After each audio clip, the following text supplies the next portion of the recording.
Fallout from Brexit and questions over migration into the EU will dominate Slovakia's 6-month presidency of the EU, its prime minister has said. Robert Fico said Slovakia had its own agenda for its presidency, but admitted the UK's vote to leave the EU would exert considerable influence. Slovakia assumes the EU's rotating presidency for the first time later on Friday. But it comes as the bloc faces intense pressure over the UK's referendum. Slovakia's program for the 6 months was adopted only yesterday, Mr. Fico said, owing to a desire to take into account the fallout from Brexit. Mr. Fico made the comments alongside European Commission President Jean-Claude Juncker at a press conference. Both Mr. Fico and Mr. Juncker emphasized that there could be no negotiation over the UK's departure until formal notification is received by the EU. The UK has so far failed to issue Article 50, which formally notifies the EU of its intention to leave, and there is uncertainty over when it will be invoked. Exceptional event.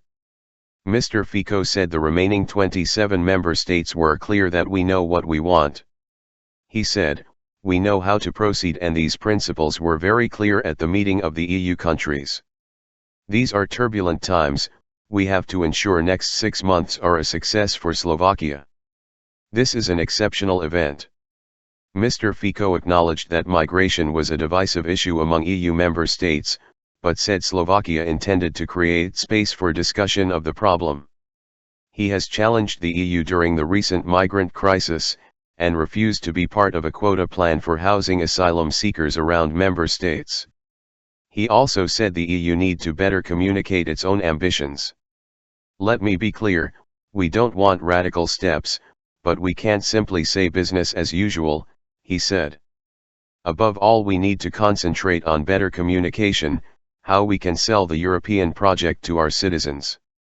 Mr. Juncker said the Commission was looking into the deeper reasons for the vote of the British citizens. He said the many discussions he has held before and after the referendum had told him there was one major issue, freedom of movement.